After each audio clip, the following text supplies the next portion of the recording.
Ja, hvala lepa za najavo, predstavitev. Zdaj, tukaj sem, moram sedeti pa vzvočen, tako kot kakšen TED Talk, ampak no, upam, da bo, nisem navajena na ta način, ampak bomo predavali, kakor se bo dalo. V glavnem, me veseli, da ste prišli danes sem pogledat oziroma poslušati na tole srečanje. Zdaj, to izhodišče, v katerem je bilo rečeno, ta knjižica ima sicer že kar sivo brado, tako kot počasi že jaz, tudi čeprav, kar sem jo napisal, precej mlajši, tam nekje v rosnih 28 se mi zdi, in je bila predvsem nastala kot strogo teoretska razprava, ki je na japonskem historičnem gradivu se poskušala ukvarjati z razmisleki o teoriji ideologije, teoriji institucij, kako so se pač skozi mite kot neke institucionalne gradnike nacionalne ideje vzpostavili potem neka specifična institucija, ki rečemo narod, na primeru Japonske. Ker pač vsak narod mora to zamišljeno skupnost, kot je rekel Benedict Anderson, imagined community, torej skupnost, ki si jo zamišljamo, nekako jo seveda konstituirati na nekem določenem historičnem ozadju, ki pa ga mora potem retorično predelati v neko teleološko zgodbo, ki na koncu pelje do sedanjosti, do naroda, v katerem živimo, kjer pač verjamemo, da je od nekdaj skozi vse prepreke, revolucije, vojne, upore in tako naprej smo prišli do tega, kar je vedno bilo mišljeno, da pridemo do tega. Seveda je resnica ravno obratna, pač zgodovina je stihijski tok dogodkov, ki pelje v to ali ono smer. Vsaka vojna, ki bi se lahko drugače končala, vsaka politična delitev meja, ki bi se lahko drugače končala, bi pripeljala do nečesa drugega lahko, ampak za nazaj mi vedno menimo ali razumemo, kot da je to bila edina možna pot, ki je pripeljala do tega. To se pravi neka samo uresničujoča se napoved te geneze. In narodi obstajajo kot zamišljene ideje v glavah ljudi, ki pač menijo, da pripadajo temu istemu narodu, če tudi se med seboj ne poznajo, in so pa seveda, bi rekli teoretsko, interpelirani v iste nacionalne institucije skozi šolski sistem, skozi medije, ki jih imamo skozi skupne kanonizirane pripovedi in tako naprej. Zgodovinske naracije. Ker pač, recimo, da rečemo, predpostavimo, tukaj nas je toliko in toliko, in če rečemo tisti, ki pripadamo slovenskemu narodu, kaj imamo skupnega z nekom, ki je morda tudi tukaj med nami, pa pripada, ne vem, hrvaškemu narodu ali pa avstrijskemu narodu. Rečemo, tam na Prešernovem trgu stoji kip Prešerna, ki je naš največji pesnik. Če ga zdaj beremo ali pa ne, vemo, da je to naš največji pesnik, ker pač, če je nekdo tukaj Hrvat, ima pač nekega drugega svojega, največjega pesnika. Skratka, mi, pa ni važno, jaz lahko berem Goetheja, pa Shakespearea, pa Puškina, ampak Prešeren je moj pesnik največji. To je tisti tak moment, tak mi tema, ki gradi zgodovinsko naracijo in idejo naroda. Jaz danes seveda ne bom, ne nameravam tukaj mučiti nikogar z teorijo institucije, teorijo nacije, pač, s katero sem se ukvarjal v tej knjižici, in ki sem tudi veliko zahvaliti teoretskemu delu profesora Rastka Močnika, na katerega teoriji temelji ta knjiga. Danes imam namen malo bolj obširneje predstaviti konkretne zgodovinske primere, ene take, bi rekli, ideološke predstave, ki je del retorike v japonskem narodu, in jo lahko spremljamo v tej njeni genezi in premenah na konkretnem gradivu in vidimo, kako se pač te historične ideologije lahko spreminjajo, rekli, reinstitucionalizirajo kot nekakšnimi temi konkretne ideologije. Skratka, danes bom govoril o samurajih, o Bushidu, o japonski. Zdaj, jaz domnevam, da veliko med vami tukaj, ki ste danes prišli, veste kaj o samurajih, veste kaj o morda celo Bushidu in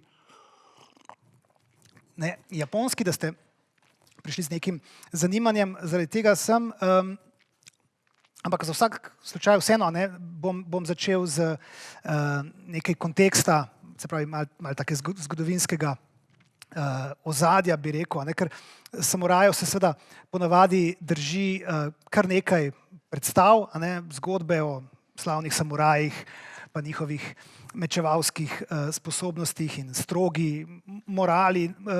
Navdušuje ljudi po vsem svetu in jih najdemo, se pojavljajo v filmih, knjigah, seveda raznih oblikah popularne kulture in tako naprej. Ampak kdo so bili zgodovinsko samuraji? Zdaj, na kratko rečeno, je šlo to za, bi rekli, dedne vojaške plemiče, v določeni kasnejši fazi tudi uradniški sloj prebivalstva na Japonskem in izoblikovali so se nekje, bi rekel, v poznem obdobju Heian. To je v japonski periodizaciji tam nekje med 9. in 12. stoletjem in potem so obdržali ta svoj vpliv političen skozi več stoletij te fevdalne vladavine, v bistvu tja do 19. stoletja, ko je bilo konec te fevdalne oblasti in je bil tudi status samurajev odpravljen. In ko je v teh začetkih, ko je vpliv cesarskega dvora začel slabeti, so se morali premožni posestniki opreti na oborožene profesionalne vojake, ki so za svojo zaščito, in potem ti bojevniki iz tistega časa so nekako tvorili jedro tega samurajskega razreda. Zdaj, danes bom povedal malo več o vsem tem, o samih imenih, terminologiji, da bomo lahko razumeli, kaj je zadaj za vso to ideologijo, kaj se dogaja v ozadju. Zdaj, torej, na kratko rečeno, zdaj za začetek, jaz bom seveda, kot rečeno, vam v nadaljevanju majčkeno zgodovinsko poskušal to čim bolj na kratko predstaviti, ampak zdaj, za začetek seveda lahko rečemo, da so samuraji torej bili nekakšni profesionalni bojevniki, ki so bili odgovorni za obrambo svojih gospodarjev in za sodelovanje v vojnah, kadar je bilo to potrebno. Poleg vojaških dolžnosti, vsaj v kasnejših fazah, so pa imeli seveda tudi administrativne naloge in so prispevali k upravljanju dežele. Zdaj, samuraje si mi lahko predstavljamo na različne načine, kot takoj prepoznavne oklepe in njihove katane. Lahko si jih predstavljamo v teh lepo koreografiranih dvobojih iz samurajskih filmov, lahko si jih predstavljamo v epskih bitkah kot konjenike, ki jezdijo v boj, ponavadi s tistimi prapori na hrbtu, ki predstavljajo grb njihovega fevdalnega gospoda in tako naprej. Zdaj, ampak kako je bilo zares s samuraji in njihovo genezo, bom zdaj na kratko, v par točkah poskušal zgodovinsko predstaviti, kako so nastali, kaj se je dogajalo z njimi in do pač njihovega zatona, lahko rečemo. Lahko bi rekli, da predsamurajsko obdobje, ki ga tukaj nekje datiramo v 6. do 10. stoletje, je namreč čas, ko se Japonska prvič oblikuje kot država.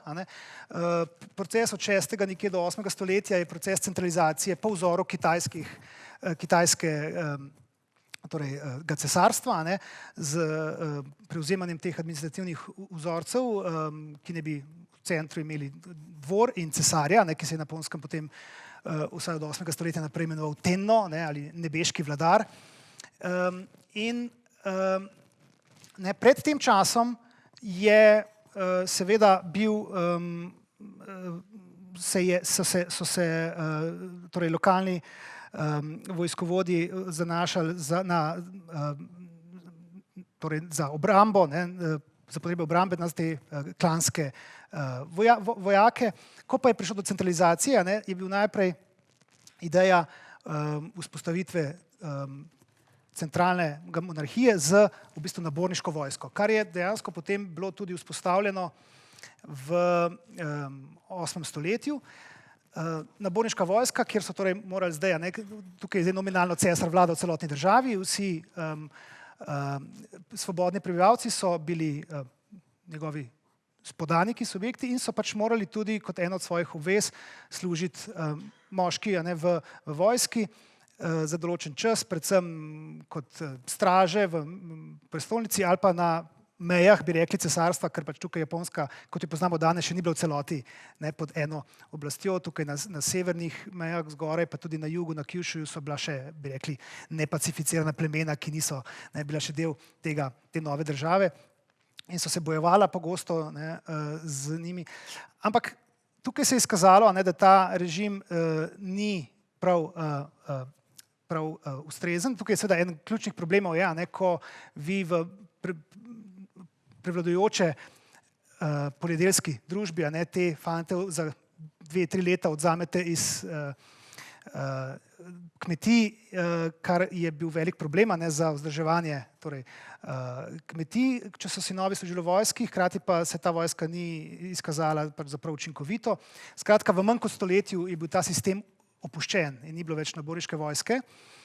In tako se hitro v provincah, posod okrog, začenja zanašati na profesionalne vojake, ki si jih aristokrati, pač drugi posestniki najemajo,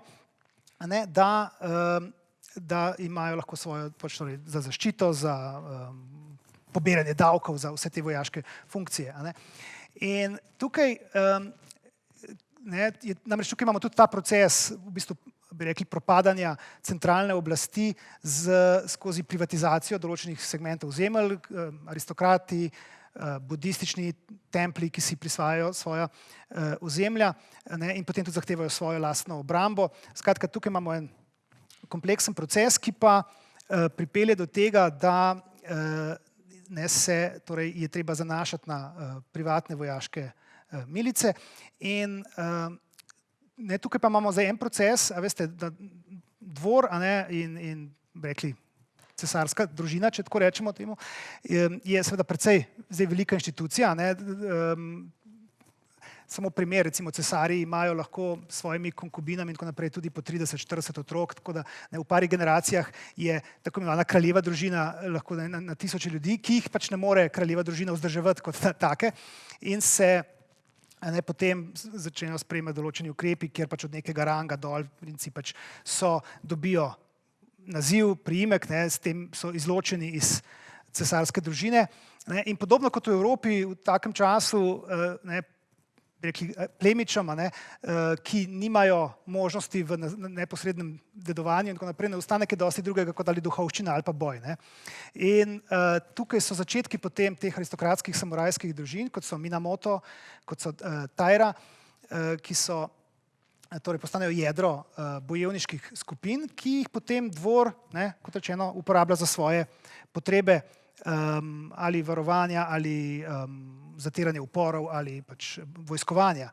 Dokler potem do konca 12. stoletja te stvari dvoru dokončno ne uidejo iz rok, ko se, bi rekli, nekako ti bojevniški klani osamosvojijo, se odtrgajo od tega in se spopadajo med sabo. In tukaj je tisti ključen moment 12. stoletja, ko se v veliki vojni, ki je predmet številnih epskih pesnitev potem na Japonskem, spopadata ta dva klana in zmagoviti klan Minamoto, ki ga vodi Minamoto Yoritomo, je rezultat, da Yoritomo potem v mestu Kamakura, to je na vzhodu, danes blizu Tokija, se pravi daleč stran od Kjota, ki je bil prestolnica, vzpostavi svojo alternativno vojaško oblast.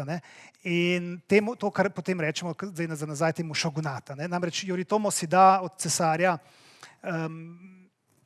podeliti nek star naziv, ki je prej obstajal v tem sistemu, ki se je imenoval veliki general za pokoritev barbarov, to je bil Seitai Shogun, daljši naziv, ki, veste, tako kot s temi nazivi je tako, če samo pomislimo na staro Rimsko republiko, ste imeli v sistemu republike recimo funkcijo diktatorja, ki se je v izrednih razmerah lahko nek konzul ali nek pač general, ki pač imel svoje legije prevzel, s čimer je dobil posebna pooblastila za določene krizne razmere in potem je ta položaj tudi vrnil. In tudi šogun je bil starodaven naziv, ki so ga določeni generali dobili, kadar je bilo treba se z tako imenovanimi barbari na vzhodu iti boriti. Zdaj pa pač ta naziv dobi novo konotacijo, nove pomene. Ne. Yoritomo postane šogun in perpetuo, če temu tako rečemo, ne. Tako kot Cezar, ki je potem zlorabil naziv diktatorja in vzpostavi alternativno vojaško oblast. Ne. In tukaj imamo pač potem tisti moment, ko rečejo, na Japonskem se tu začne doba samurajev, ker se del politične oblasti od dvora prenese na samurajsko oblast. In zdaj pač recimo na provincah, kjer so bili civilni guvernerji, zdaj lahko šogunat nastavlja svoje vojaške guvernerje. Ne. Torej zdaj imajo samuraji dejansko civilna pooblastila in tukaj je torej začetek tega samurajskega obdobja, ki potem traja do 19. stoletja. V 14. stoletju pride do ene premene, na kratko rečeno, en cesar poskuša pravzaprav prevzeti nazaj oblast in uničiti šogunat v Kamakuri, kar mu tudi uspe, ne uspe pa mu obdržati te oblasti. In tisti general, ki mu pomaga premagati šogunat v Kamakuri, se potem obrne proti njemu samemu in sam postane šogun. In tukaj dobimo drugo dinastijo šogunov, to je bila dinastija Ashikaga, ki pa ima še eno posledico, ki prinese v to družbo noter, namreč na dolgi rok tudi šogunatu več ne uspe kontrolirati posameznih vojaških posestnikov in rezultat je ta, da na koncu tako cesarski dvor, ki je nekoč predstavljal temelj centralizirane države, kot šogunat, ki je imel pod sabo samuraje, nimata več nobene moči in v bistvu država razpade v popolnoma decentraliziran sistem, iz katerega izidejo potem, bi rekli, tako imenovani pač praktično samostojni warlordi ali daimyo, po japonsko daimyoji na posameznih ozemljih, ki se od 15. stoletja naprej zdaj konstantno bojujejo za svojo premoč, prevlado, oblast in tako stopimo v tisto najbolj verjetno znamenito zgodovinsko obdobje na Japonskem, ki mu rečejo obdobje vojskujočih se dežel ali sengoku, ko imamo torej decentralizirano državo z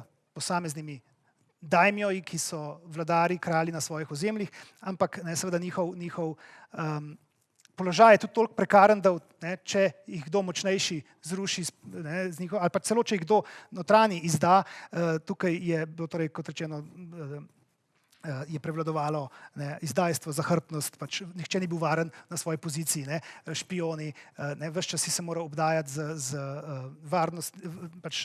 svojimi varnostniki, da si preživel to kaotično obdobje. In tudi v tem obdobju na Japonsko prvič pridejo Evropejci, najprej Portugalci, ki jo po naključju takrat odkrijejo in tukaj pride potem do enega pomembnega udora v ta kaotično obdobje japonske zgodovine, namreč Evropejci prinesejo tja strelno orožje, puške, te prve arkebuze, ki so jih imeli, kar spet vojaški poveljniki v sredi obdobja vojn na Japonskem jasno takoj ugotovijo, kako koristno je to za to, da si zagotovijo premoč nad nasprotnikom, ki recimo pušk nima, zato se tukaj začne hitro trgovina. Posledica te želje po trgovanju z orožjem tudi na kratek rok pomaga pri hitri širitvi krščanstva po Japonski, ker se številni tudi vojaški poveljniki zelo hitro spreobrnejo v krščanstvo, ko ugotovijo, da jim to olajša trgovske povezave z takrat Španci in Portugalci, ki so zdaj na Japonskem v prvi fazi, predvsem pa si torej želijo tega orožja. No in rezultat tega je potem v zadnjih nekaj desetletjih hitra unifikacija zdaj spet bom to pohiteti moral malo, pod tremi velikimi daimyoji, najprej tukaj je Oda Nobunaga, pa potem Hidejoši, ki pravzaprav si pokori skoraj vse daimyoje, na koncu pa jim to nekako odvzame in izide kot zmagovalec vsega tega Tokugawa Ieyasu, še eden od močnih daimyojev, ki vzpostavi svoj šogunat, ki sebe vkliče potem za šoguna leta 1600, je tista ključna bitka in to je pa spet en pomemben mejnik v japonski samurajski zgodovini, namreč kot Tokugawa Ieyasu postane šogun, to postane v točki, ko si podredi vse daimjoje, se pravi vsi tisti, ki so mu že prisegli zvestobo in tisti, ki mu je niso, so do te točke premagani. To pripelje pa od leta 1600, se pravi, pač potem imamo še nekaj manjših spopadov, ampak od zgodnega 17. stoletja naprej, pa tja do državljanske vojne v 19. stoletju imamo skoraj 2 stoletji in pol miru. Kar pa pač pomeni spet eno popoln kontrast od torej 16.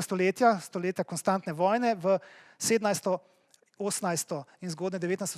stoletje popolnega miru, brez vojn, ki jasno zdaj samuraje preobrazi v nekakšne uradnike, ki zdaj administrativno vodijo to državo in so vladajoči sloj. In so tudi prvič zares določeni kot vladajoči sloj družbe. In tukaj, zdaj na tem zgodovinskem, na tej podlagi, ki sem jo zdaj poskušal zelo hitro opisati vam, bom namreč poskušal razložiti, zakaj in kako je ta Bushido torej deloval in kaj naj bi to bilo. Ker potem pa pride seveda ob koncu tega z 19. stoletje je že priča kar hudim gospodarskim krizam, samuraji so v čedalje večjih finančnih stiskah, ker so pač oni so štipendirani od centralne oblasti, ampak pravzaprav brezdelni sloj, tisti, ki niso v administrativnem aparatu, sploh nimajo kaj za delati. Družba je v krizi, potem pa pride seveda v 19. stoletju začnejo na vrata trkati druge kolonialne sile in pride do notranje revolucije in do konca zrušitve tega šogunata. In tukaj se Japonska potem po državljanski vojni leta 1868 preobrazi v nacionalno državo, ker naenkrat odkrijejo, da pač že nekaj stoletij pozabljen dvor še vedno životari, da Tenno je še vedno tam, ta cesar, in prepoznajo ga kot pomemben simbol, okrog katerega lahko zgradijo zdaj skupno nacionalno identiteto in tako cesarja postavijo nazaj na prestol, hkrati pa seveda odpravijo fevdalne strukture. In s tem je takoj v začetku 70. let sloj samurajev ukinjen in samurajev potem dejansko ni več. Nova centralizirana nacionalna država upelje novo imperialno naborniško vojsko in smo zaključili cikel samurajev in tako naprej. In zdaj, kaj torej je z samuraji in kaj to sploh pomeni in kako to izgleda, bom v nadaljevanju zdaj poskušal malce vam pojasniti, pogledati. Zdaj, glejte, samuraj se zapisuje v japonščini s tole pismenko. Pismenke so seveda kitajske pismenke in to je pismenka, ki se v kitajščini bere š in pomeni streči nekoga, spremljati nekoga, služiti nekomu. Se pravi, gre za idejo biti v službi nekega plemenitaša, aristokrata in tako naprej.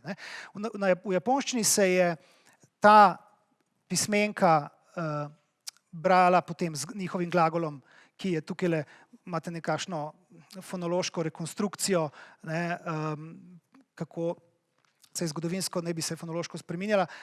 Ta glagol, ta beseda od samorapu, samorafu, saburau, samurafu, kakorkoli do končnega samurau oblike in nominalizirana oblika tega glagola samurau, služiti, je torej samuraj, ki je torej pomenilo kot služabnik, spremljevalec in v zgodnjih obdobjih, torej v heianskem obdobju, tam govorimo 9., 10. stoletje, je to bil izraz, ki je pomenil torej spremljevalce ali pomočnike, ki so lahko služili nekemu gospodu, lahko je to šlo pač v cesarski družini, cesarici, ki je imela glavnega samuraja in spremljevalce, lahko je šlo to za regentske, kanclerske družine, kakorkoli. Poanta je bila, da to ni bil izraz, ki bi pomenil specifično nekega bojevnika, to je šlo lahko tudi za civilnega služabnika ali pa pomočnika na dvoru, ki je opravljal neko torej službo v imenu spremstva. Lahko je bil vojak, lahko ni bil vojak, ampak to je bil osnovni. Kar je zanimivo je, če pogledate v evropskem kontekstu, recimo tisto, čemur mi zdaj rečemo vitez, in tukaj je pač tudi zanimivo, se bomo kasneje prišli do tega, ker je potem, večinoma imamo primerjave samurajev z evropskimi vitezi. V angleščini se recimo vitezu reče knight, kar je iz germanskega knecht, danes v nemščini knecht, in etimološko je beseda knecht najprej pomenila dečka in potem služabnika. In je šla skozi podobno premeno, od nekega dečka, služabnika, pomočnika do plemenitega konjenika, plemiča, viteza.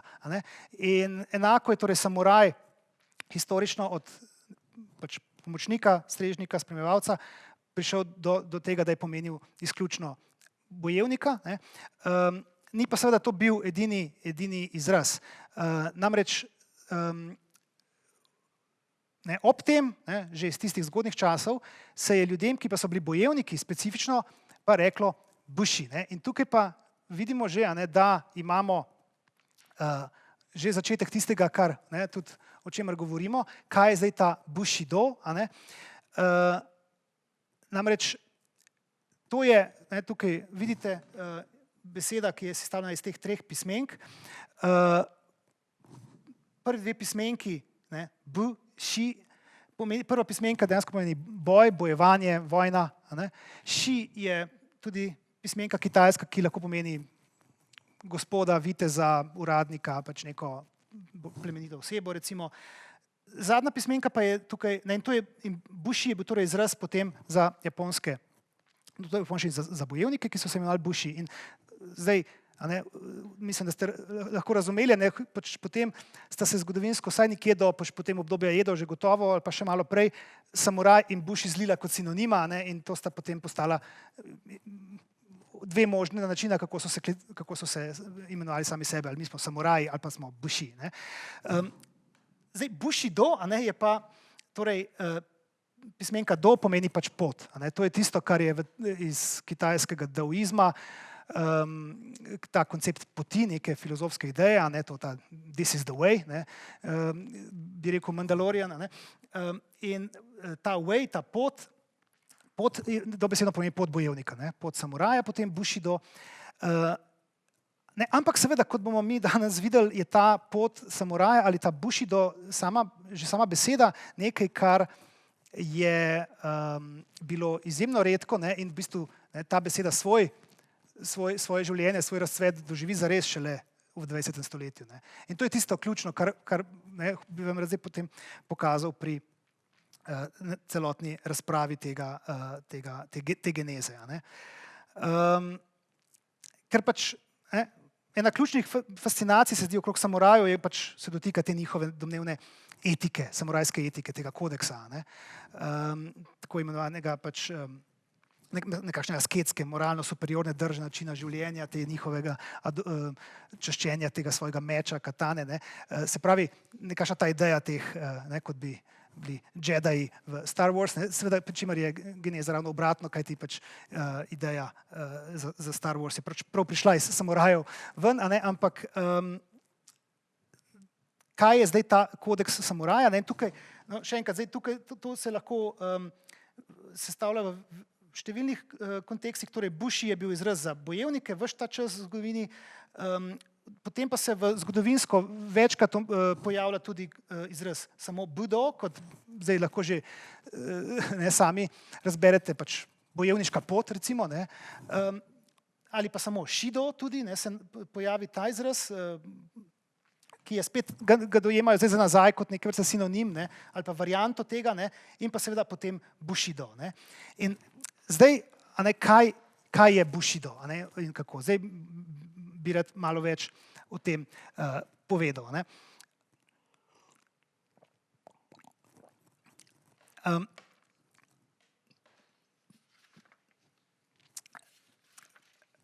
Zdaj, tule imamo eno knjižico, ki je izšla leta 1899, pa 1900, prvič v Ameriki, in jo je napisal Nitobe Inazo, oziroma v angleški verziji Inazo Nitobe, Nitobe je priimek, pa sem ponavadi v japonščini vedno priimki na prvem mestu.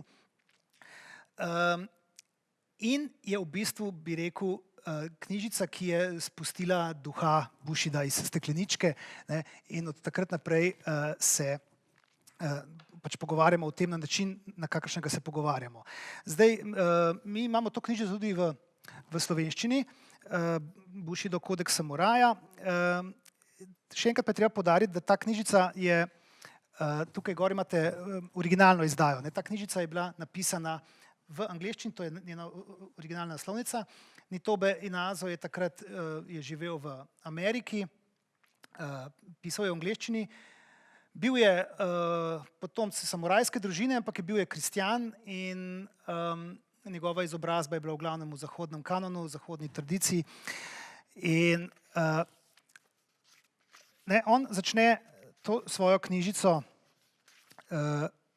takole, viteštvo je cvet, ki domuje na japonski zemlji, prav tako kot njen simbol češnjev cvet.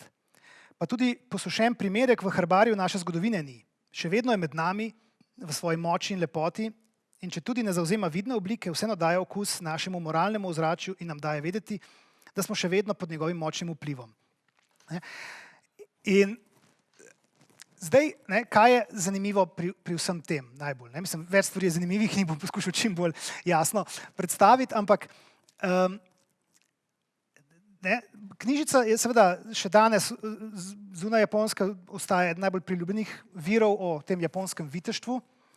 In tudi mimogrede, tukaj prevod v slovenščini, pa če začne on, viteštvo je cvet, ki domuje na japonski zemlji, v izvirniku on tukaj pravi chivalry, pač torej viteštvo v angleščini, ki je spet en tak zanimiv izraz, pač prek francoščine, chevalier, ki pomeni pleniča, pa to dobesedno pomeni seveda konjenika, ker pač iz latinskega cabalus, konj, chevalier je konjenik in potem tudi kavaljere in naš kavalir, ampak tudi ta beseda, čez kakšne pomenske spremembe je šla, mi seveda danes, ko pridržimo dekletu vrata in rečejo, kakšen kavalir, ne misli, da smo konjeniki, ampak to izhaja iz spet te zgodbe in tudi samuraji so seveda bili definirani kot konjeniki.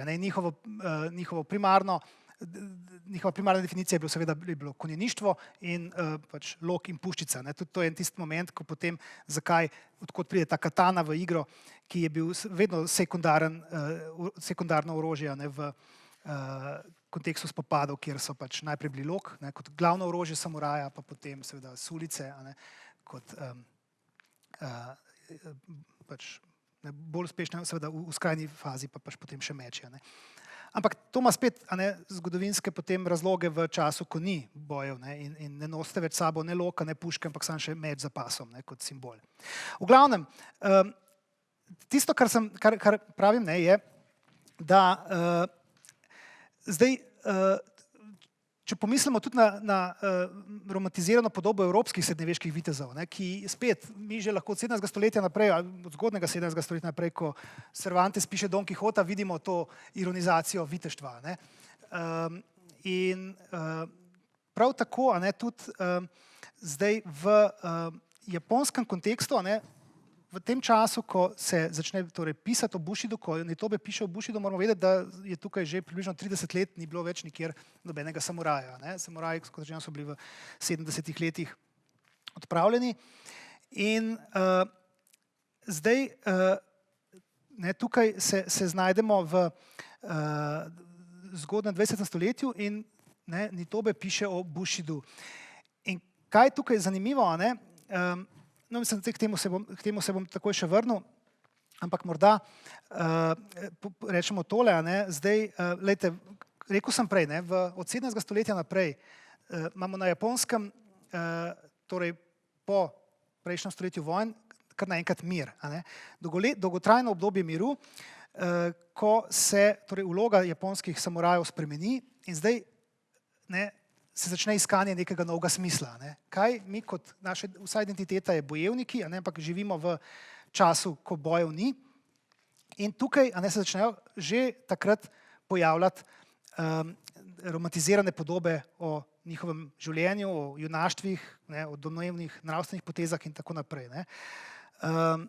In zdaj ta podoba teh skrivnostnih, neustrašnih, smrtonosnih bojevnikov, ki v brezpogojni zvestobi do svojega fevdalnega gospodarja pač se ne pomišljajo pognati se direktno v smrt, ali pa si za obrambo časti brez omahovanja razparajo trebuh v znamenitem sepuku, oziroma bolj znano kot harakirija.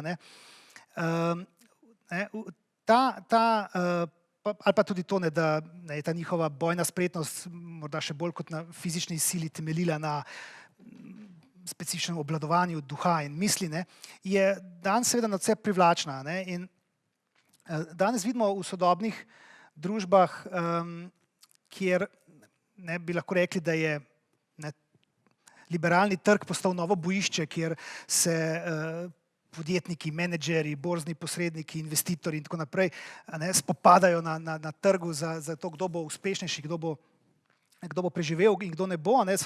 Se lahko tudi dojemajo, kot se pač bojujejo s konkurenco, pač osvajajo trge, so še vedno v tej vojaški retoriki in se dojemajo kot korporativni bojevniki in posegajo po takih knjigah.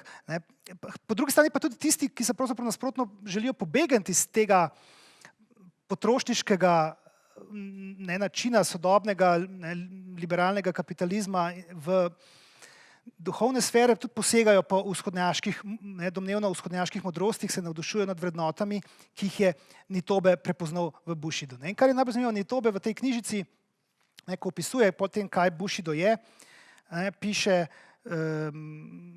omenja, navaja te stvari, dobrosrčnost, pogum in tako naprej, in jih našteje nekih 7 takih vrednot, ki potem postanejo zdaj pravzaprav, kot bi rekli, kanonizirane, kot nekih 10 zapovedi in tako naprej, kot 7 ključnih elementov Bushidoja, vidite, pravičnost, pogum, dobrosrčnost, spoštljivost, iskrenost, čast, zvestoba.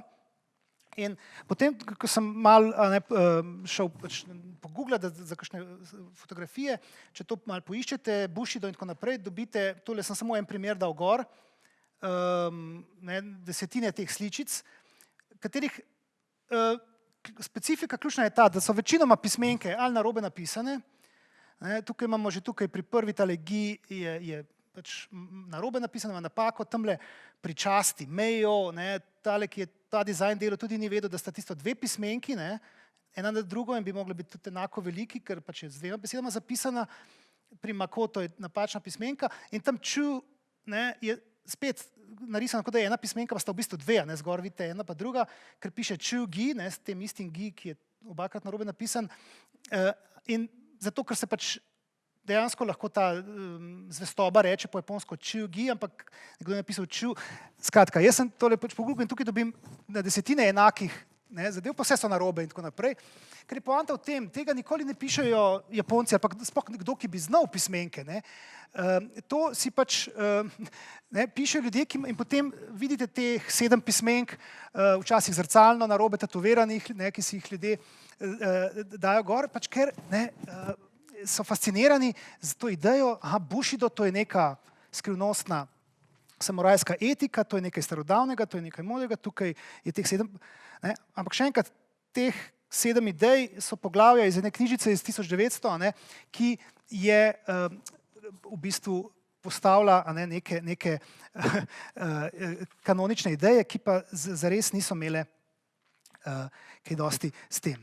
In zdaj, seveda se zamisel o posebnem vojaškem kodeksu zdaj ni prva porodila šele Nitobeju, leta 1900, oziroma pač takrat, ko je pisal knjižico.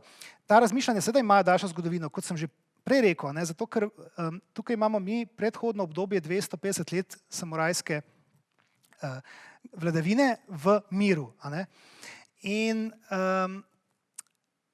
zdaj, ampak tisto, kar želim tukaj pojasniti, je, da Nitobe je to spet v svojem času, v svojem trenutku in svoje perspektive, še enkrat, kot zahodno izobraženega Japonca, ki je tudi pač bil, ki se je spremenil v krščanstvo, ki je torej imel zelo velike afinitete do zahodne kulture, ki je želel nekako v tistem času prikazati Japonsko kot, lejte, mi smo v bistvu pravzaprav vam podobni, mi imamo svojo moralo, svojo tradicijo, ki dosega civilizacijske standarde, kot jih zdaj zahodni svet v tistem času pač postavlja kot normativ, kot tisto, kar je. Ker pač moramo se zavedati, to je leta 1900, to je v času največje kolonialne ekspanzije zahodnih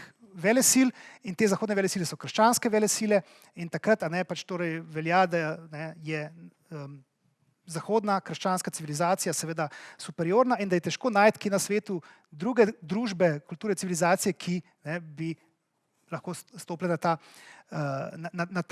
na to raven. Japonska se je pa takrat znašla ravno v tej neprijetni situaciji, ali bo tako kot številne druge v končni koloniji, ali bo naprej pokleknila in postala še ena od razkosanih kolonij, ali bo uspela se postaviti na to stran in reči, sej res smo Azijci, res nismo zahodna krščanska bela družba, ampak mi pa lahko, in v končni fazi, če pač vemo zgodovino, potem jim je to do neke mere uspelo, kar je pač rezultiralo v potem ravno tako krutem japonskem imperializmu zgodnega 20. stoletja. Ampak zdaj Nitobe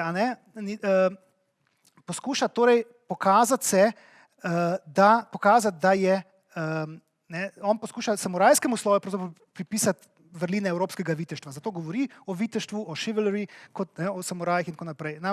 In kaj je najbolj zanimivo, tukaj se tako lepo pokaže ta ideološki moment, ki ga pripelje v to, da Bushido potegne ven kot tisto, na čemer bo gradil neko ustreznico moralnemu nauku zahodnih družb, ker on v uvodu napiše, kako se mu je porodila ideja za to knjižico. In ta odstavek vam prebral, pravi, pred kakšnimi 10 leti sem nekaj dni preživel pod gostoljubno streho priznanega belgijskega jurista, žal že pokojnega M. de Lavelleja, in najin pogovor se je med drugim ustavil pri religiji. Zdaj si predstavljate nekje v Evropi, ali pa morda je bilo v Ameriki, se ne vem kje, pač se z nekim belgijskim, v nekem salonu, dva gospoda izobražena v svojih večernih toaletah, cigarami, pogovarjata zdaj o religiji, razpravljata kako in kaj.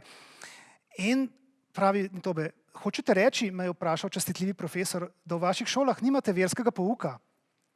Ko sem mu odgovoril zanikalno, se je nenadoma začudeno zdrznil in z glasom, ki ga ne bom zlahka pozabil, rekel: brez religije, kako pa potem poučujete moralo? Belgijcu takrat ideja, da pač oni nimajo verske vzgoje, je bila nezamisljiva v končni fazi. In prav Nitobe, to vprašanje me je takrat presunilo. Nisem zmogel jasnega odgovora, saj se moralnih načel, ki sem se jih naučil kot otrok, nisem učil v šoli in šele ko sem začel preučevati razne elemente, ki so oblikovali moj pogled na to, kaj je prav in kaj narobe, sem se zavedal, da jih je vame vdahnil Bushido. In on tukaj zdaj najde, mi nismo imeli krščanske vzgoje v šoli, zakaj pa smo mi lahko moralna, zakaj nismo pač podivjani barbarija, kot bi si pač belgijski jurist zamišljal, če nimamo krščanske vzgoje zadaj. In pa pravi, seveda, mi imamo Bushido. In tukaj, torej Bushido pod Nitobejevim peresom na začetku 20. stoletja in se iz kodeksa bojevnikov preoblikuje v skupek vrednot, vrlin in prepričanj, ki jih imenuje pač duša naroda. Če še enkrat tole vrnem, bodite pozorni na podnaslov te knjige Bushido, The Soul of Japan. Kaj je zdaj tukaj tisto, kar ključno zbode v oči? To je namreč popolnoma drugačno videnje od dojemanja avtorjev, ki so o Bushidu pisali v predhodnih obdobjih. V 18. stoletju, v Tokugavskem času, sem rekel, so bili, ne bom k temu, da je takoj prišel, samuraji, ki so poskušali najti svoj smisel obstoja in so začeli pač prvič pisati o Bushidu kot neki etiki, nekem kodeksu samurajev, ampak njihova poanta je bila ravno v tem, kako utemeljiti, zakaj so samuraji, ki jih je bilo takrat 5-6% prebivalstva, ne, zakaj so to privilegiran vladajoči sloj v družbi, ki je bila konfucijanska družba z striktno hierarhično organizacijo, ne, kjer so bili samuraji vladajoči sloj, in v času, ko ni bilo več vojn, ne, je bil tukaj ta zoprn moment, ko nisi več utemeljeval tega, pač zato, ker branimo državo in tako naprej. Ne, in so o Bushidu pisali kot o nekem moralnem kodeksu, ki ga imajo samuraji, ki pač po teh konfucijanskih vrlinah, torej svojim moralnim zgledom vladajo tem neukim rajam, nepismenim rajam ljudi, 95% prebivalstva. Ne? In za te avtorje o Bushidu bi bila ideja Nitobeja, da je Bushido the soul of Japan, torej nekaj, kar je lastno vsakemu japonskemu prebivalcu kot inherenten del japonskega naroda, bi bila pač grozljiva. Če je bila njihova ideja ravno to, da je Bushido tisto, kar par odstotkov ljudi ločuje moralno, jih dela superiornejše od te mase ljudi, ki nimajo nič z Bushidom, Nitobe pa pač ne upravičuje več samurajev, on pa dela nacionalno družbo, ki jo hoče pokazati kot v končni fazi moralno enakovredno tudi zahodnim družbam in zato Bushido preoblikuje v dušo naroda. No in to je tisti en ključna razlika, ki nam že tako lepo pokaže to premeno tega koncepta iz predhodnih obdobij. Ampak seveda v teh stoletjih pred politično poenotenostjo, pod Tokugavsko oblastjo, se pravi, ko so samuraji se še dejansko borili, recimo v 16. stoletju, je bila takrat, dajmo tako reči, če se zdaj vrnem na to genezo Bushida. Če gremo nazaj, ko so samuraji, torej tisto, kar naj bi samuraji bili, torej ko se vsakodnevno bojujejo na bojnih poljih, takrat Bushida zares ni. Takrat nihče ne govori o Bushidu, takrat je njihova pač skrb, zmaga in preživetje na bojišču in k temu bolj pripomorejo taktiziranje, zahrbtnost, zvijače, izdajstva, kot pa neki kodeksi časti. Pač, a veste, ni bilo redko v teh časih, da so se zavezništva, tisto, pač, ko samuraj je do smrti zvest svojemu gospodarju, ni bilo redko, da so se zavezništva spremenila sredi bitke, ko je začelo kazati, da na nasprotni strani bolje kaže, so se lahko celi ti kontingenti premaknili na drugo stran in potem je tistemu res kazalo slabo. Tako da, mislim, to je seveda dostikrat odločilo bitke tudi zelo hitro in manj krvavo, ker pač naenkrat ni nihče več ostal na drugi strani. Ampak poanta je bila, poanta je bila interes po preživetju, interes po tem, da pač dobiš ven največ, kar moraš. A veste, uporaba prevare z namenom, da bi si pridobil prednost pred nasprotnikom, so samuraji takrat razumeli kot legitimno, moralno nesporno strategijo. Recimo eden legendarnih daimjojev iz tega Sengoku obdobja, junak številnih vojnih legend, je znani Takeda Shingen, si je za moto na svojem praporju izbral citat iz Sun Tsujeve knjige Umetnost vojne. In mi poznamo to knjigo, ker to je spet nekaj, kar radi menedžeri danes prebirajo, Sun Tzu, The Art of War, ker pač to je ta knjiga tega znamenitega kitajskega generala iz 6. stoletja pred našim štetjem. In skupaj s tem, pa tudi potem z tako imenovano knjigo Petih prstanov, tega legendarnega mečevalca Miyamota Musashija, to so pač knjige, ki niso knjige o nekem častnem kodeksu, ampak so knjige vojaških taktik in strategij. Recimo v Sun Tsujevem delu najdemo take citate, kot je recimo vojskovanje temelji na zvijačah. Kadar imaš možnost, zato hlini nezmožnost. Kadar greš v akcijo, hlini neaktivnost. Kadar si blizu, hlini oddaljenost. Kadar si daleč, hlini bližino. To so taktike, kako se reče, zavaravati neprijatelje. Skratka, tudi legendarni Miyamoto Musashi, spet priljubljen lik ljudi, ki imajo radi samuraje, on je pač znan po ne vem koliko, 40-50 zmagah v mečevalskih dvobojih, potem ko to je bilo pač ravno v tem času zgodnjega 17. stoletja. Ampak tudi on, on je rad posegel po zvijačah. Recimo ena taka lepa zgodbica je bila to, da je bila njegova taktika, da je ko je bil zmeden za dvoboj, da je potem zelo zamujal tja. In toliko časa ga ni bilo, da je nasprotnik čisto živčen rad in potem je to izkoristil za premoč v svojem spopadu. Skratka, a veste, pač to, da vedenje samurajev še zdaleč ni bilo ideal tistega, kar so v Evropi razumeli z izrazom zvestoba, lahko vidimo tudi neposredno iz virov. Še enkrat, v tem sklepnem obdobju vojskujočih se držav so na Japonsko prišli Evropejci. In tam so potem v tistem času delovali predvsem jezuitski misionarji in eden od bolj znanih je bil tudi Alessandro Valignano. In recimo on piše, takole druga slaba lastnost tega naroda je njihova pomanjkljiva zvestoba do gospodarjev.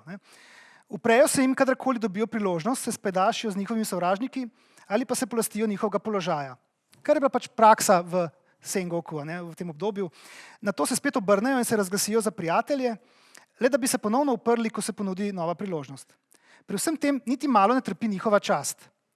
Zato je le malo kateri vladar varen na svojem ozemlju in, kakor vidimo, prihaja do številnih spopadov in vojn. Te pa prinašajo številne smrtne žrtve in izdajstva prijateljev in sorodnikov, saj je oblastnikom sicer nemogoče obdržati oblast. Kot rečeno, nihče ni vedel, kdaj ga bo njegov podanik izdal boljšemu ponudniku ali pa ga sam odstranil in tako naprej. Ampak še enkrat, vsega tega je bilo potem konec z začetkom Tokugavske oblasti, začetkom 17. stoletja, ker pač, kot rečeno, do potem turbulentnih 60. let 19. stoletja samuraji niso imeli več priložnosti se sploh doživeti pravega spopada. Več kot 200 let, več generacij samurajskih družin pač ni nikoli bilo priča več vojaškemu spopadu. In v tem času, torej tokugavskem času, se je začel, govorimo pač o tej krizi. Lahko bi rekli, da pač v teh mirnih stoletjih je bil edini boj, ki so ga samuraji bili, je bil boj s krizo identitete. In tukaj zdaj, seveda večina samurajev v tem času, ki začne delovati v tem tokugavskem upravnem aparatu in upravlja službo državnih uradnikov, je čisto zadovoljna s svojim privilegiranim položajem in nima nobenih želja po umiranju v bitkah. Zato se pač potem z raznimi kodeksi in bojevniškimi priročniki niti ne ubada, ampak obstajajo pa posamezniki, kakršen je bil recimo tudi Yamamoto Tsunetomo, ki je potem v zgodnem 18. stoletju bil je pač samuraj, podanik klana Nabešima na Kyushuju, na zahodu Japonske, v manjšem hanu, torej manjšem feudu. In on je domnevno bil zelo razočaran, ker je šogunat že takrat prepovedal prakso, ker so kakšni samuraji v tem kontekstu pač te brezpogojne zvestobe. Če je gospodar umrl, potem naredili se mu umor in šli z njim ritualno v smrt. In zdaj to je šogunat prepovedal. Spet, to je bila pač kot neka moralna, ne bi bila nek moralni kodeks, ki pa je zakonsko prepovedana. V glavnem, in zdaj, to težko reče, je on to iskreno mislil ali ne, ampak načeloma ves razočaran nad tem, da ne more slediti samo gospodarju v smrt, se je umaknil v samoto in začel pisati pač svoje spise, ki jih poznamo danes pod tem naslovom Hagakure. In to je pa še ena knjiga poleg pač Nitobega Bushida, in ta knjiga je pa iz 18. stoletja, ki ima to nesrečno zgodovino tega prisvajanja te ideje skrivnega samurajskega kodeksa. Tukaj pač pod nekimi podnaslovi The Way of the Samurai, ampak to niso seveda originalni naslovi, to so samo uredniški dodatki. Ampak teh zdaj izvodov je seveda na stotine, če beremo recimo na Amazonu, potem kakšne reviewje, vidimo take oznake kot a classic to understand Japanese culture, ne? One of the main works among top 5 to understand Japanese culture. Sicer mislim, da ni among top 5, ne? Mislim, absolutno ne pravim, da tega ni smiselno prebrati, da nekaj razumemo iz tega, ampak ne, čisto v tem kontekstu. Ne? Ampak tudi, če pogledamo uredniški pripis tej knjigi, ne, kjer piše a formerly secret text known only to the samurai, Hagakure is a classic text on Bushido, the way of the warrior. More than just a handbook for battle, Hagakure is a text that filled with teachings that still apply in business, political and social situations today. Skratka, zdaj, težko bi bolj koncizno več nesmislov skupaj postavil, ne, ampak če najprej samo par komentarjev spodaj. Ne, formerly secret text, ne, to, da resnico je to, da ta tekst, ki ga je napisal Tsunetomo, je pač ostal samo v rokopisu in je krožen med nekaj njegovimi znanci v tistem klanu, ne, Nabeshima na Kyushuju. Skratka, ni bil secret text, samo nihče ni vedel ni zanga. Ne. Known only to the samurai, ne, ni bil znan samurajem, noben samuraj na Japonskem, razen par njegovih znancev, tega ni poznal. Hagakure je za classic text on Bushido. Mislim, zdaj je, pa pač, ajde, da je v Bushido. Ne. More than just a handbook for battle, pa to sploh ni handbook for battle, ker to so pač njegove ideje o tem, kaj samuraj mora biti, kako se mora obnašati in pač to je zelo strikten in asketski tekst, ampak ni to handbook for battle. Še manj pa se zdi, da je uporaben za business, political and social situations today, ampak kakorkoli. Ne. A veste, ta tekst pač ostaja danes priljubljen tekst kot nek dokaz o tem skrivnem kodeksu samurajev. In tukaj tisto, kar se najpogosteje citira iz njega, tukaj imam en pač originalen pač rokopis in to je pač začetek knjige. Tukaj imam tudi še eno izdajo, tukaj ne, vidite. Tukaj ima podnaslov Hagakure, The Secret Wisdom of the Samurai. Ne? Skratka, vsaka ima nek še tak uredniški dodatek, kaj to je. In tukaj, če vidite, ne, če znate prebrati tamle, tale citat je tisti, ki se ga največkrat izpostavlja, ne, kot iz začetka samega, to je prvo poglavje, ne, Bushido tojuwa shinu koto to mitsketari. In tukaj morda lahko vsaj to vidite, da res tamle prve 3 pismenke so Bushido, ne, da jih tamle je pač v sodobnih fontih napisano, da jih navaja, ne, in to je ponavadi prevedeno kot, čakajte samo trenutek, book one, tukajle, ja, to je ta, ne, kot recimo ta prevod je The way of the warrior is to be found in dying. Ne. Ker pač to je ta, ne, Bushido tojuwa shinu koto to mitsketari. Pot bojevnika je najti v umiranju ali smrti. Ne. In ta radikalen korak zdaj pač, ker pač, ko premagaš smrt, ko se ne bojiš več smrti, ko si pripravljen umreti brez pomisleka na svojega gospodarja, tam se začne Bushido. Ne. In tukaj izhaja ven, da je ta ideja, ki jo na kateri temelji toliko teh razprav, ki jo pač Tsunetomo tukaj pripelje v igro. Ne. Ampak še enkrat, ki postane stvar naracije Bushida šele v 20. stoletju, ko ta tekst torej odkrijajo. Ne. Ker takrat pa, ko ga odkrijajo, pa postane, seveda je natisnen v prvi polovici 20. stoletja in postane, zdaj napotek, nekakšen lahko res manual za pripadnike nove cesarske vojske, ki naj bi torej ponotranili samurajskega duha. Zdaj moramo vedeti, nova imperialna vojska 20. stoletja je zdaj naborniška vojska mladih kmečkih fantov, ki so zdaj rekrutirani v japonsko cesarsko vojsko in ti, vidim, je že ura toliko, naj bi zdaj ponotranili to, da so oni dediči samurajev in pač zdaj lahko rečemo, da to seveda ni bil kodeks samurajev, ampak je bil kodeks, kot ga je izumila imperialistična ideologija cesarske vojske, ki je pač te rekrutirala kmečke fante. Gre torej za nekakšen nostalgičen, v resnici memoar pripadnika vojaškega stanu, samurajskega stanu, ki, še enkrat moram poudariti, Yamamoto Tsunetomo sam nikoli ni bil priča resničnemu vojaškemu spopadu, ne, ampak je nostalgično pisal o tem, kakšni bi samuraji morali biti, ker danes niso več takšni, kot ne, bi morali biti, ker gre vse k vragu. Ne. Zdaj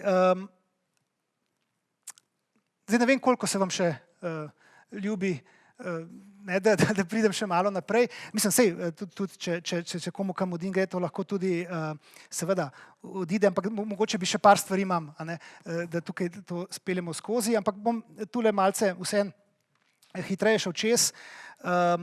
Namreč, kot rečeno, Bushido smo rekli, ne, prej ga ni v času bojevanja, v 17. in 18. stoletju, v času miru pa začnejo razni misleci, ne, Yamagasoko, Daidoji Uzan, pa pač zdaj omenjeni Yamamoto Tsunetomo pisati razne razprave, ki so, kot rečeno, primarno namenjene utemeljevanju nekega raison d'être, nekega smisla obstoja samuraja v mirnem času. Ne. Zakaj? Zakaj samuraji imajo ne, to pravico, da so vladajoči sloj. Ne. In poanta moja je, da razmišljanje o samurajskem kodeksu je bilo že v izhodišču, torej ko se je začelo njem pisati nek nostalgičen projekt. Ne. Pisci od Bushidu niso pisali o tem, kakšni so samuraji, ampak kakšni bi morali biti na podlagi romantične predstave o tem, kakšni so pač bili, ko so se ne, njihovi dedje, ko so se še borili na bojišču. Ne. In a veste, ker je itak vedno tako, ne, da pripisujemo preteklim družbam neke boljše čase, zlato dobo in izginotje v tem času. Za vsako generacijo velja, da je bilo nekdaj bolje, zdaj je pa vse k vragu. A ne? In tukaj lahko vidimo mi že takrat. A ne? V zgodnjem 19. stoletju imamo še eno zanimivo besedilo anonimnega samuraja, ki pod pseudonimom Bujo Inši pisal. In namreč po njegovem, on je pisal, kako je bila družba na začetku Tokugavskega obdobja, se pravi, ki jo je vzpostavil Tokugawa Ieyasu, to strogo konfucijansko družbo, na kateri so bili samuraji na vrhu, pa potem kmetje in na koncu pač obrtniki, trgovci in tako naprej. Kako je bila to idealna družba, v kateri so skromni kmetje podpirali dobrohotno, benevolentno oblast razsvetljenih bojevnikov, ki so torej svojim moralnim vzorom lahko vodili to družbo. Oba stanova, ki sta bila temelj družbe, sta bila povezana v nekakšnem medsebojnem občutku dolžnosti, tudi spoštovanja, razumevanja. Ne. Potem pa seveda s časoma je ta čudoviti red ustvaril bogatstvo, ne. Povečalo se je število trgovcev in brezdelnežev, denar je prevzel oblast. Ne. Tukaj je Bujo videl vsaj nekaj, kar mi danes v liberalnem sistemu manj vidimo, ne. Kakšen rak rana so bogataši na družbi, ne. Mislimo, da so pač konstitutivni sloj družbe, ampak Bujo je to videl, hkrati pa ni videl ničesar drugega, ne, da pač samuraji nikoli niso bili takšna idealna element družbe. Ne. Ampak takole on piše, ne. Zdi se, da so v zadnjih 200 letih tega čudovitega reda ljudje postali naveličani in domišljavi in morda so se zaradi vsega obilja in preprostosti življenja navade v zadnjih časih močno spremenile. Zaradi pretiranega obdobja so tako plemenitniki kot navadneži pozabili na meje svojega statusa. Zaveza zvestobi in spoštovanju staršev je močno opešala, usmiljenje in ljubezen do drugih sta izginila, v vseh stvareh se zanemarja dolžnost. Sposobne in manj sposobne žene le lakomnost in pred očmi imajo le bogatstvo in revščino. Mislim, to lahko beremo v vsakem obdobju, v vsaki družbi praktično besede, ki dobiček je na prvem mestu in dolžnost pride zadnja. Zdi se, kako da razlike med 4 družbenimi razredi, razlike med plemenitimi in nizkotnimi obstajajo več in tako naprej. Ne. Skratka, on je tudi bil mnenja, da je družba v slabem stanju, ne, torej recimo v začetku 19. stoletja, in je bil neprizanesljiv predvsem do samurajev, ki se niso več držali tega, kar ne bi pač po svojem kodeksu morali biti. Ne. Skratka, menil je, da podlegajo hedonizmu, pohlepu, zabavi, se namenijo za čas. Mimogrede, to bom zdaj, se pravim, nimam časa danes, kot alternativa, pač Tsunetomo, ki pišejo, Bushido je najti v smrti in tako naprej, imamo iz tudi poznega 18. zgodnega 19. stoletja tole knjigico, namreč tale pod angleškim naslovom Musui Story, s podnaslovom The Autobiography of a Tokugawa Samurai, je spis, ki ga je napisal Katsu Kokichi, samuraj, ki je bil v bistvu celo hatamoto v službi šogunata in je njegov avtobiografski zapis. Ne. In v tem to je spet, seveda, ne, to je anekdotično, ne moramo tega brati kot splošno, splošno reprezentacijo, tako kot ne unega, tudi ta je ekstrem v drugo smer, ne, ampak njegovo življenje, ki ga je zafrčkal do konca, o tem, kako je kradel, hodil v bordele, zanemarjal ženo, zanemarjal otroka. Mimo gre njegov otrok, potem Katsu Kajšu je postal pomemben uradnik v šogunatu in eden tistih, ki je potem v državljanski vojni v drugi polovici 19. stoletja tudi vodil pogajanja med prošogunatskimi in imperialnimi silami, ampak njegov oče je pa popolna zguba.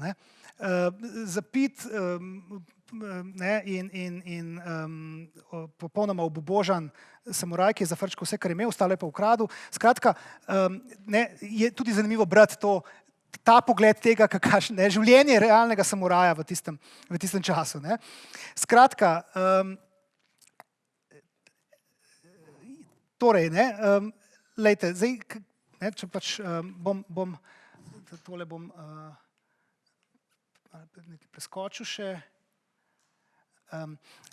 Zdaj se bom vrnil še na zadnji del. Tukaj mogoče v bistvu nekakšen to mojo idejo bolj ali manj zdaj zaključujem, ampak imam za konec še par lokalnih zanimivosti, ker pač bi rad Bushido postavil tudi v naše okolje, pa bi vam par primerov rad pokazal. Ampak skratka, hotel sem vam pokazati, da je imel projekt Nitobeja v koncu 19. stoletja drugačen namen kot pač tisti v prejšnjem času. Bushido v njegovem kontekstu ni bil več Bushido, kakršen so razmišljali Tsunetomo, pa Yamaga Soko ali Bujo Inši.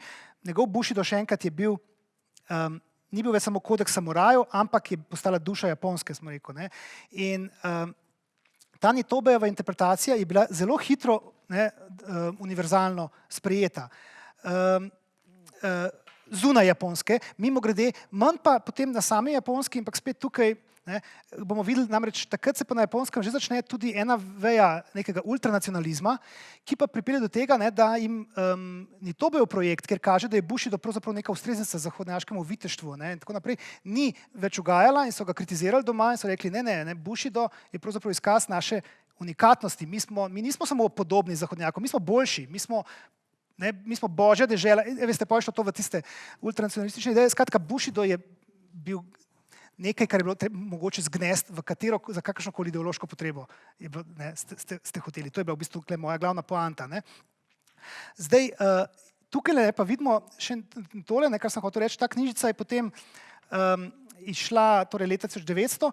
1904 je doživela že prvi ponatis in takrat je bilo to ravno sredi rusko-japonske vojne, ki jo je cel svet spremljal takrat z zelo velikim zanimanjem in potem seveda je Japonska tudi zmagala v tej vojni. In to je bil tisti pomemben moment, simbolni moment, ko je Japonska lahko stopila v klub teh velikih, rekla, evo, mi smo zdaj pač kar... Ne civilizacija, pa Bushido na končni fazi je bila potrebna vojaška zmaga, da se je pokazalo, da lahko hodimo ob boku velikim kolonialnim silam. In takrat je tudi ta knjižica bila zelo uspešna. Ameriški predsednik, Theodore Roosevelt, je kupil več izvodov in jih svojim prijateljem talal okrog potem. In tudi tam, takrat se je v Ameriki mudil češki pisatelj in arhitekt, tale Karl Jan Hora, ki jo je prevedel, in že pač v času druge izdaje, leta 1904, vidite, v prahi založil Jozef Pelcelj, je išla profesor Inazo Nitobe, Duše japonska Bushido, češki prevod te knjige. In kar je zanimivo, da pač kako mi smo, kot rečeno, tale slovenski prevod sicer dobili res šele leta 2011, ampak da je Bushido prišel takrat tudi v naše kraje, priča to o tem, da prav ta prvi izvod iz leta 2004 hrani tudi mestna knjižnica v Ljubljani, češki prevod. Zdaj tukaj mogoče samo še ta zanimivost, tale Karl Hora je potem šel kasneje tudi na Japonsko. Tukaj vidite v sredi Čeh Hora v svoje osadske rezidenci, Karl Jan Hora v svoji osaški rezidenci. In tukaj na sliki imate pa še potem Jana Lecla, kajti takrat sta Hora in Lecel potem skupaj v Tokiu ustanovila arhitekturni biro in postavila nekih 40 hiš stavb po Japonski, ki so se potem v potresu leta 1923, pa potem z ameriškim bombardirjem ni več nobena ohranjena. Ampak njuna najbolj znana stavba, ki so jo zgradila, je pa ta stavba, ki je danes spomenik miru, stavba, ki je bila neka administrativna stavba v Hirošimi in ki je pravzaprav ena redkih stavb, ki je preživela jedrsko bombo, direktno nad njo eksplodirala, in to je zgradil ta arhitekt Lecel, ki je skupaj s Horo v Tokiu imel takrat biro. To je čisto samo zdaj trivija zraven. Ampak kot rečeno, Bushido je prišel tudi takrat v naše kraje. In zdaj jaz bi zaključil samo s tem, da pogledamo, kakšen je bil recepcija Bushida v slovenskem prostoru. Namreč, lejte, že takrat med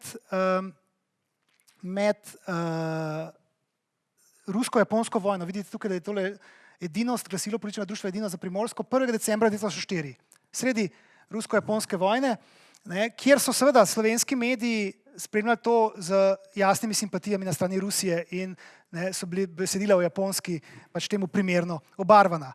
In tukaj vidite, tale malo se slabo mogoče vidi, še en kult imajo Japonci, vero samurajev. Tej kasti pripada večina oficirjev. Ta vera je določena v častnem kodeksu Bushido. Ta je duša japonske armade in povzroča tisti fanatizem, ki ga kaže japonski vojak na bojišču. V tem kodeksu je vzrok tolikim samomorom japonskih vojakov na bojiščih, ker menijo, da bi bili onečaščeni, če bi jih sovražnik ujel. Recimo je bil en izsek. Čakajte, ampak zdaj samo trenutek.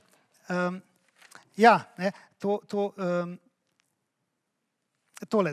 In zdaj poznaje potem v 30 letih so slovenski časopisi, mislim, ker tukaj jaz sem dal samo ta izsek, avtor pač najprej poskuša tukaj v tem članku ovreči to pač domnevno prepričanje med Evropejci, da ne bi bili Japonci indiferentni v verskih zadevah in potem poskuša jih opisati kot vraževerne, materialistične, sebične, fanatične patriote in tako naprej. Skratka, potem v 30 letih, če gledamo slovenske medije, pa včasih manj odklonilno, včasih ambivalentno se spoprijemajo s tem pojmom Bushida, ko pojasnjujejo to zdaj pač čedalje bolj opazno oddaljeno kulturo. Recimo slovenski narod je leta 1927 s precejšnjim navdušenjem poročal o dogodku, ki se je zgodil sicer že leta 1910, o nesreči podmornice številka 6, ki je poveljeval poročnik Sako Macetomu, in so tam našli dnevnik, ki ga je poročnik pisal v zadnjih trenutkih življenja na dnu morja, ko je vedel, da bo umrl. In ta zgodba v pismu naj bi dokazovala globoko ukoreninjenost Bushida v duši vseh Japoncev, ker članek uvaja potem z naslovom Japonski junak na dnu morja in tako naprej.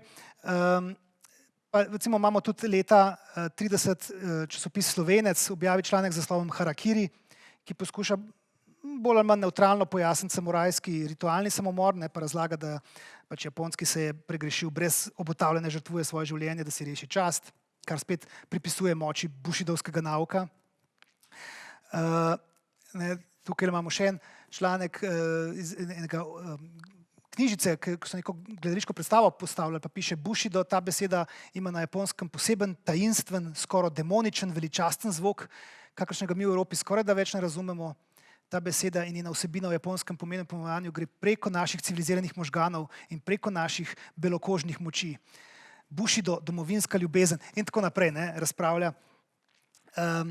Pa potem imate recimo članke, kot je Japonci, Prusi vzhoda, v časopisu Slovenski narod, ki pač ni več tako prizanesljiv, kot je jasno že iz podnaslova.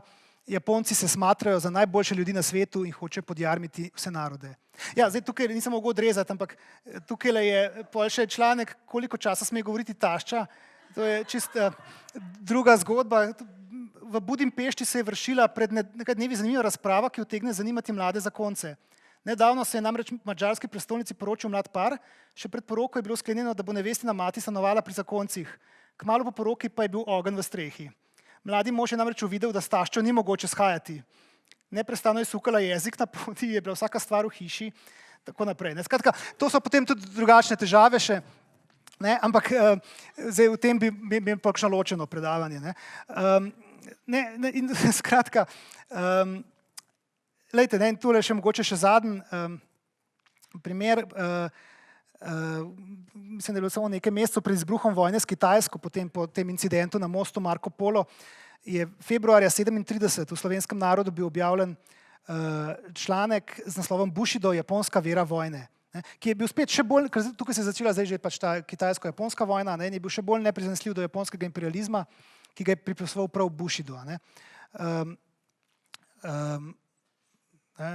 Pač članek pod naslovom pač njena zunanja stran je nenasiten imperializem, notranja pa brezmejna požrtvovalnost. Ne. In spet, enako kot že omenjeni članki, pač poroča o časti, samomorih, človeških torpedih in podobnem, ne, in tako naprej. Skratka, in glejte, zdaj, danes Japonska velja za ekonomsko razvito, miroljubno državo, ki se odpoveduje vojni celo v svoji ustavi, ker veste, po porazu okupacije je bila napisana nova ustava v času njene okupacije in tam ima specifičen člen, ki Japonski prepoveduje sploh bojevanje kot legitimno, ne, pravico naroda. In zdaj, spet jasno, Bushido ostaja živ, ampak Bushido ni več vera vojne, ne, ampak je spet v bistvu postal skupek Japonkam in Japoncem lastnih viteških vrlin, ne, ki so se kasneje v času ekonomskega razvoja, ekonomskega čudeža na Japonskem prelili v to zvestobo teh korporativnih bojevnikov, ki zvesto ostajajo zvesti svojemu delodajalcu in izkazujejo ta specifičen japonski samurajski duh. Tako da to je v bistvu ta ideja, ta moja geneza tega koncepta, od časa, ko se samuraji res bojujejo in tega ni, in potem, kot sem pač rekel, je tega konec, ko samuraji zdaj se ne bojujejo, ampak rabijo svoj smisel in pišejo o Bushidu v 19. stoletju, ko samurajev ni več, in Bushido iznajdejo kot nacionalni simbol enotnosti naroda, in potem ima to spet vmes še nekaj konotacij z seveda japonskim imperializmom in vojno, in potem po drugi svetovni vojni spet nova ideja etika zvestobe, delavnosti, časti in tako naprej. Tako da to so premene neke ideje, ki jih vidite lahko kot gradnike pač tega, hkrati pa pač vidite ideološko delovanje tega, kjer pač je ideja, ki je pravzaprav možno jo interpretirati in zgnesti na kakršenkoli način že, da jo upeljemo v naš narativ, v našo zgodbo. Tako da to je toliko, tako da upam, da nisem bil res predolg, se opravičujem, in hvala za pozornost do zdaj.